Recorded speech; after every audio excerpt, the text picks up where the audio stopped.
Hello guys, welcome to my YouTube channel UPSC IAS journey. और आज हम पढ़ने वाले हैं क्लास 6 के ज्योग्राफी का सेकंड चैप्टर ग्लोब, अक्षांश एवं देशांतर। तो सबसे पहले हम ये जानना हो आवश्यक हो जाता है कि ग्लोब होता क्या है। तो आपने सरकारी संस्थाओं में इस प्रकार की एक गोला जैसी संरचना देखी होगी जिसे घुमाया जा सकता है, जिसे घुमाकर हम जगहों की जानकारी प्राप्त करते हैं। हमारे पृथ्वी जैसी संरचना होती है जिसमें अलग अलग जगहों को निर्देशित किया जाता है। इस प्रकार का एक स्टैंड होता है जिसे ग्लोब कहते हैं। ग्लोब कई प्रकार के होते हैं। इस प्रकार के ग्लोबों को एक जगह से दूसरी जगह हम कभी भी नहीं ले जा सकते। अगर हमें स्थायी रूप से ले जाना हो तो हम ले जा सकते हैं, लेकिन हमेशा लेकर घूम नहीं पाते।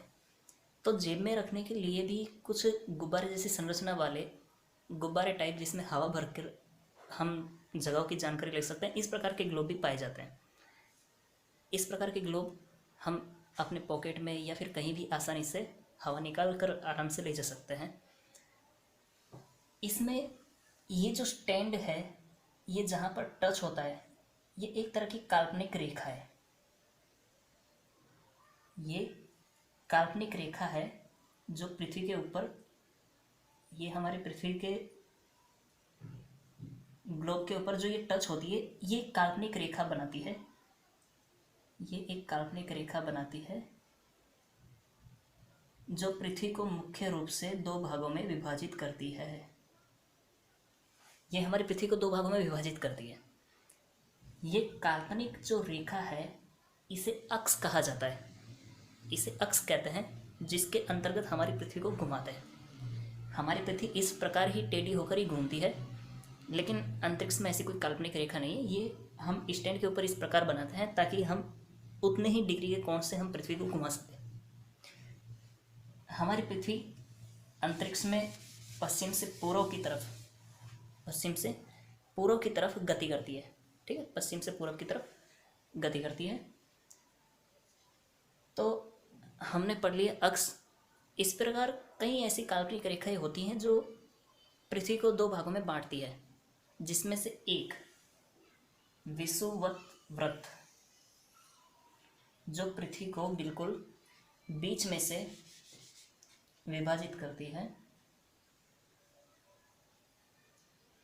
बिल्कुल बीच में से विभाजित करती है, इसे हम कहते हैं विषुवत वृत्त। ये रेखा, इसे हम 0 डिग्री अक्षांश पर मानते हैं। अब ये अक्षांश क्या होता है? तो वे सारी काल्पनिक रेखाएं जो क्षितिज में, यानी कि टेढ़ी लाइनें जो ग्लोब के ऊपर बनाई जाती है किसी जगह की जानकारी प्राप्त करने के लिए, तो वे अक्षांश कहलाती हैं। ठीक, जैसे हम मान लेते हैं, जैसे हमारी ये तो विषुववृत्त रेखा हो गई। हमारी कर्क रेखा जो कि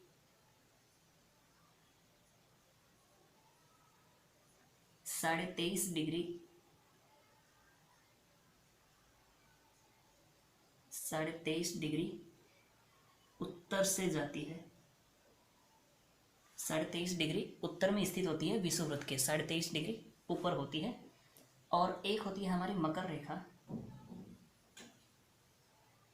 ये होती है 23.5 डिग्री दक्षिण में।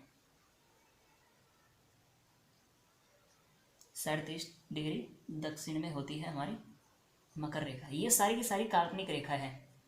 ये सारी की सारी काल्पनिक रेखा है जो हमारी जो हमने पहले वाले चित्र में देखा था, वो अक्ष के ऊपर जो लाइन थी वो हमारे ध्रुवों को निर्देशित करती है। जो ऊपर वाली जो सुई थी वो जहाँ पर टच होती है वो होता है हमारा उत्तरी ध्रुव।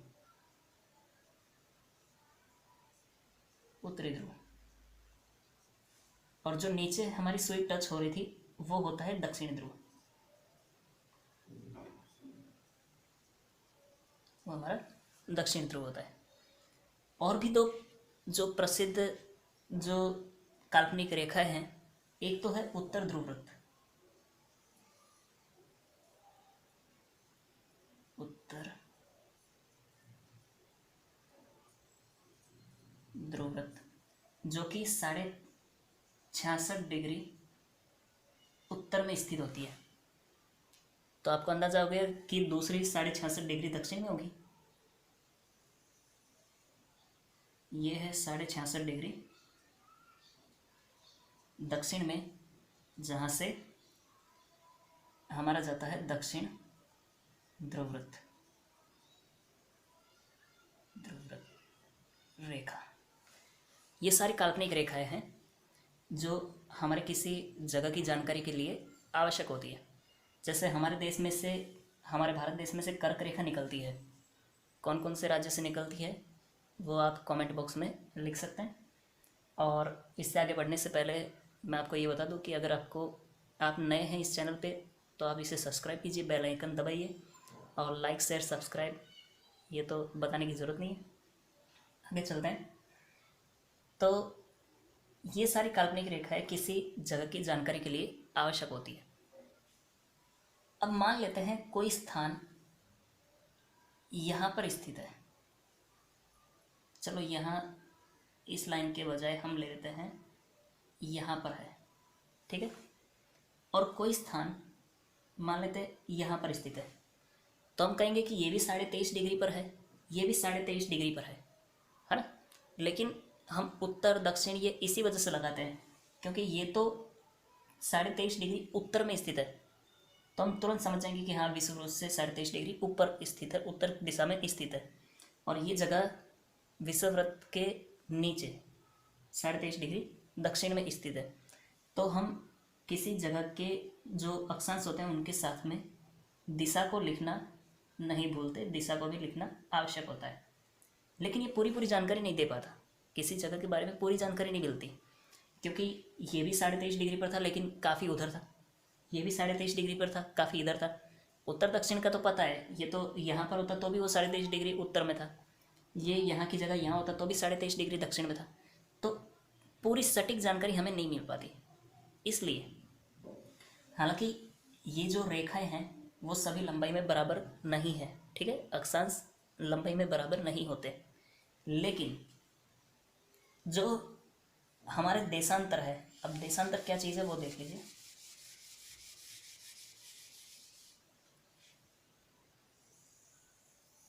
ये हमारा ग्लोब है,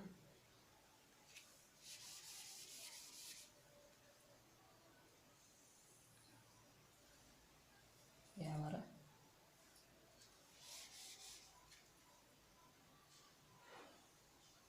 ग्लोब है। जो हमने क्षैतिज रेखा तो देख ली है ना, क्षैतिज रेखा देख ली जिसे अक्षांश कहते हैं। अब देखते हैं ऊर्ध्वाधर रेखा जिसे हम देशांतर कहते हैं, यानी कि हमें सीधी रेखाओं की भी ऐसे आवश्यकता पड़ती है।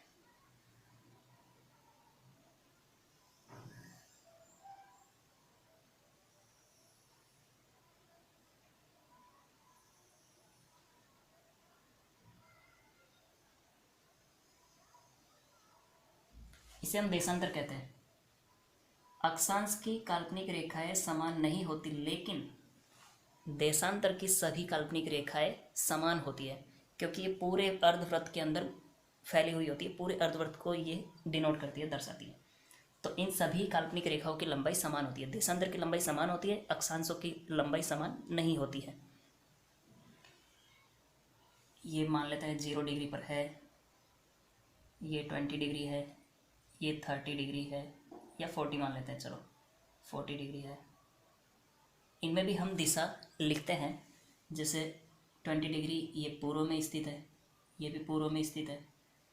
यहाँ पर 20 डिग्री पश्चिम में स्थित है, ये 40 डिग्री पश्चिम में स्थित है, ठीक। अब हमें अगर किसी जगह की जानकारी चाहिए तो हम कैसे प्राप्त करेंगे। जैसे मान लेते हैं कोई स्थान जो कर्क रेखा पर स्थित है और वो यहाँ पर स्थित है, ठीक है, तो हम क्या कहेंगे कि कोई स्थान 23.5 डिग्री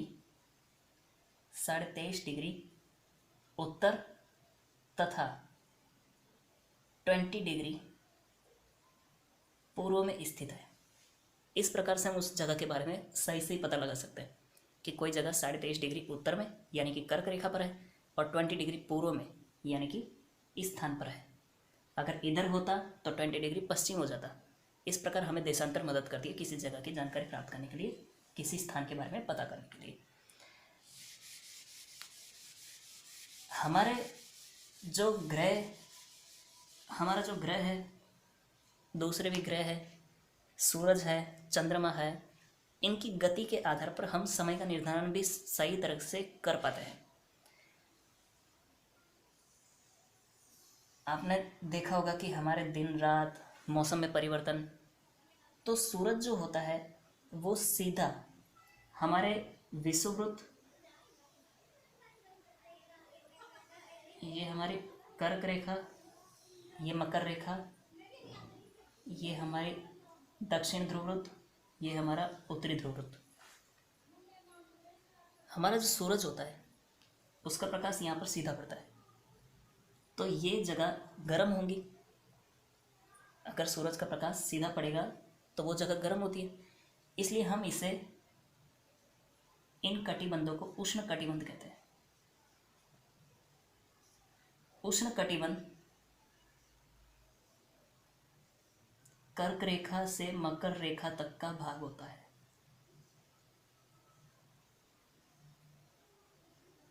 यहाँ पर पृथ्वी के दूसरे इलाकों से, दूसरे स्थानों से अधिक गर्मी होती है, अधिक ऊष्मा होती है, अधिक प्रकाश पाया जाता है।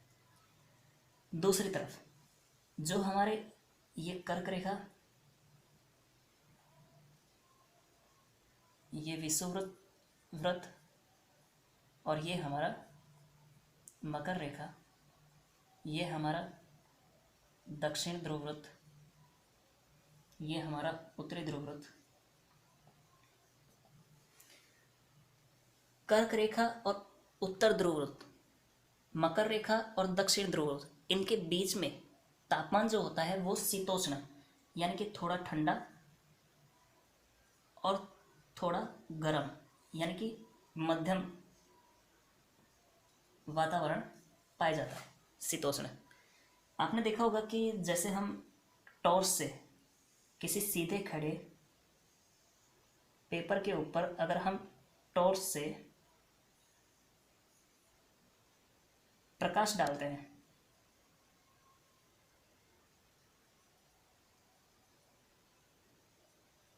तो हमारे इतने क्षेत्र के ऊपर सीधा प्रकाश पड़ता है, लेकिन हमारी पृथ्वी जो कि थोड़ी झुकी हुई है उसके ऊपर अगर प्रकाश डाला जाए तो किस प्रकार से पड़ेगा?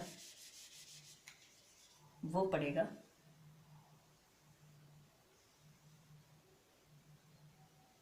इस प्रकार से, यानी कि ये क्षेत्र बढ़ गया है ना।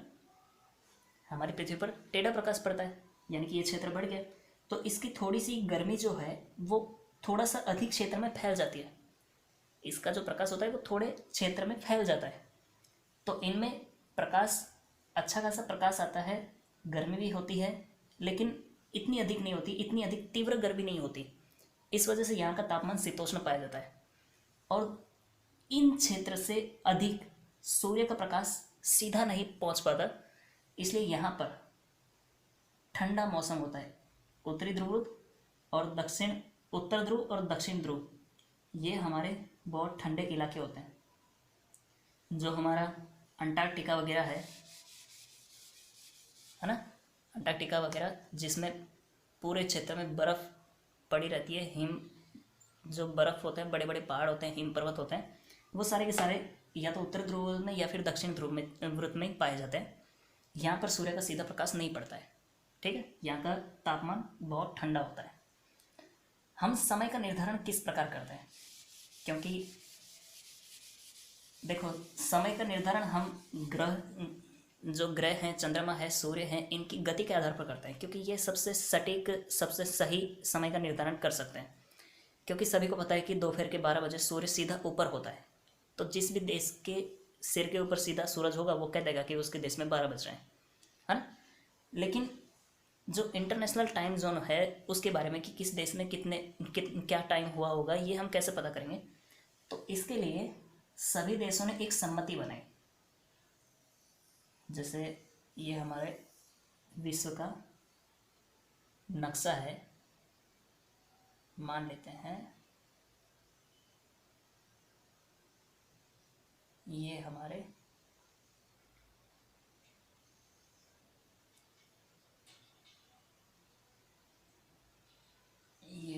विश्व का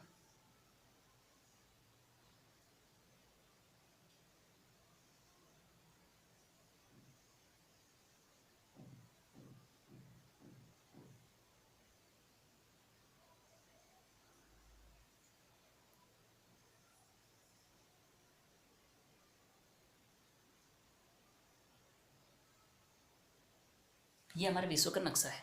ठीक है, ये छोटे मोटे टापू, यहाँ पर छोटे छोटे जो टापू वगैरह है, जैसे यहाँ पर न्यूजीलैंड देश है, यहाँ पर जापान है। ठीक है, इसको अभी हम नहीं दर्शा रहे। ठीक है, तो सभी देशों ने एक सम्मति बनाई कि ग्रीनिच नाम की जगह पर, जहाँ पर ब्रिटिश राज के वेधशाला उपस्थित है, उसे हम 0 डिग्री देशांतर मानेंगे। सभी देशों ने समय के निर्धारण के लिए ग्रीनिच नाम की जगह को चुना कि वहाँ पर ब्रिटिश राज की वेधशाला है, उसे हम 0 डिग्री देशांतर मानेंगे। चूँकि पृथ्वी पश्चिम से पूर्व की तरफ घूमती है, तो जो भी पूर्व दिशा में जो भी स्थान आएंगे उनका समय आगे चलेगा, क्योंकि पृथ्वी ऐसे घूमेगी।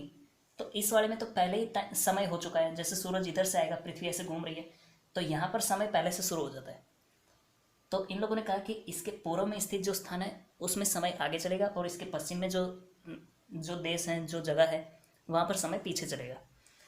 यहाँ से हमारी पृथ्वी 24 घंटे के अंदर 360 डिग्री घूम जाती है ना। तो 1 घंटे में कितना घूमेगी? 24 घंटे में 360, तो 1 घंटे में 360 में 24 का भाग दे देंगे, यानी कि 15 डिग्री घूमेगी। 1 घंटे में हमारी पृथ्वी जो समय है, हमारी पृथ्वी जो है वो 15 डिग्री घूम जाती है। ये तो 1 घंटे में, 1 मिनट में, ये तो 1 घंटा यानी कि 60 मिनट में। 1 मिनट में कितना घूमेगी? तो हम ये लगा लेते हैं 60/15, दैट मीन्स 4 डिग्री। 1 मिनट में जो हमारी पृथ्वी है वो 4 डिग्री घूम जाएगी। ठीक है, इससे हम समय का निर्धारण किस प्रकार करते हैं कि मान लेते हैं कि कोई क्रिकेट मैच जो लंदन के अंदर यानी कि ब्रिटेन के अंदर, मान लेते हैं कि कोई मैच 2 बजे शुरू हो रहा है, 2 बजे दोपहर को शुरू हो रहा है। ठीक है, तो हमारे भारत में अगर कोई टीवी पर देखना चाहे तो कितने बजे वो मैच देख पाएंगे? तो हमारा जो भारत है वो इस ग्रीनिच लाइन से 82.5 डिग्री, 82.5 डिग्री पूर्व में स्थित है। 82.5 डिग्री पूर्व में स्थित है। तो हम क्या करेंगे कि हमें समय का निर्धारण करना है, तो 82.5 डिग्री यानी कि 82.50, इसमें देखो 1 घंटा 15 मिनट में हो जाता है, यानी कि ग्रीनिच से कोई भी स्थान जो 15 डिग्री इधर है उसमें 1 घंटा ज़्यादा हो जाएगा। मान लो यहाँ पर 12 बज रहे हैं, तो 15 डिग्री पर जो भी स्थान होगा, मान लो यहाँ पर 15 डिग्री है, तो इस जगह पर यहाँ 2 बज रहे हैं तो यहाँ पर 3 बज रहे होंगे। ठीक है, अगर यहाँ 12 बज रहे हैं तो यहाँ पर 1 बज रहा होगा दोपहर का। ये दोपहर के 12 बज रहे तो ये दोपहर का 1 बज रहा है। लेकिन इसके इधर अगर कोई मान लो 15 डिग्री पर कोई स्थान स्थित है तो वहाँ पर 1 घंटा पीछे समय चलेगा, यानी कि यहाँ पर 11 बज रहे होंगे। ठीक है, यहाँ पर 11 बज रहे होंगे। तो जो भी ग्रीनिच लाइन से उधर है वो हर 15 डिग्री के ऊपर 1 घंटा आगे मानो, और इधर अगर कोई स्थित है तो इसमें हर 15 डिग्री पर 1 घंटा पीछे समय जोन माना जाता है। अब हमारा जो भारत देश है वो 82.5 डिग्री पूर्व में स्थित है। ठीक है, हालांकि हमारा जो भारत देश है उसका क्षेत्रफल काफ़ी बड़ा है। अगर हम गुजरात के द्वारका लें और असम का डिब्रूगढ़ लें तो इनके बीच में 1 घंटे और 45 मिनट का फ़र्क पड़ता है। इतना बड़ा देश है हमारा। तो हमारे भारत देश में क्या हुआ कि सभी ने एक फिक्स टाइम जोन को माना है।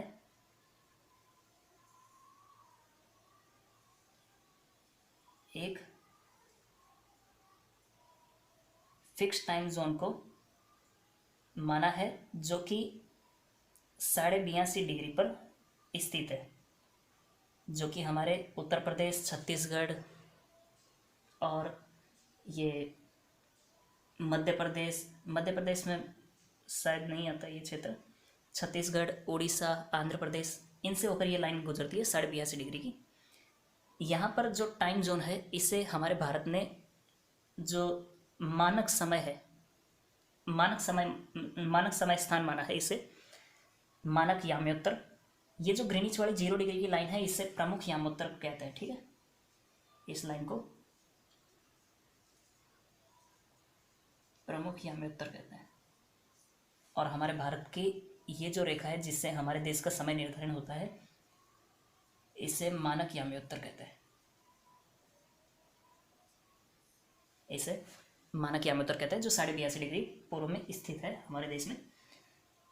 तो मान लेते हैं कोई क्रिकेट मैच हमारे ब्रिटेन के अंदर, हमारा तो नहीं है खैर, ब्रिटेन के अंदर मान लेते हैं कोई 2 बजे मैच शुरू हो रहा है, तो हमारे भारत देश में वो कितने बजे देखने को मिलेगा? तो हर 15 मिनट में 1 घंटा हो रहा है, तो हम 15 का डिवाइड करेंगे तो ये आएगा लगभग आपका 5.5 घंटे।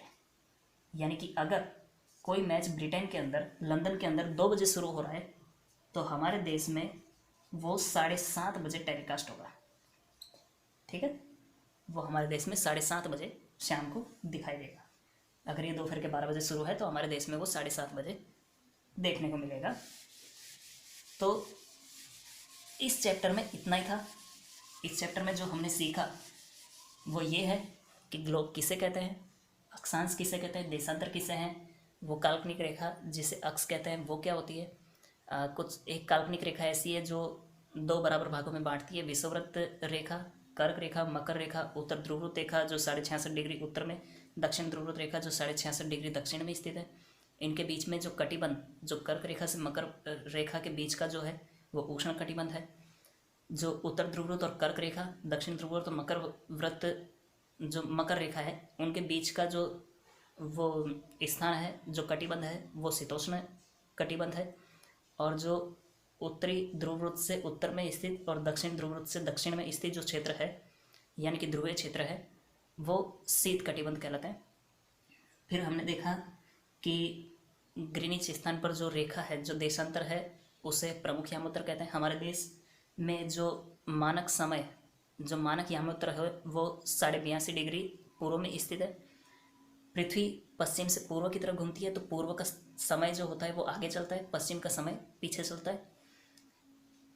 तो इस प्रकार हम देशांतर से समय निर्धारण करते हैं। तो आज के सेशन में इतना ही था। अगर आपको ये वीडियो अच्छी लगी है या कुछ नॉलेज जानने को मिला है आपकी तैयारी में, वाकई इसकी वजह से काफ़ी आसानी होगी, तो लाइक शेयर सब्सक्राइब करना ना भूलें। धन्यवाद।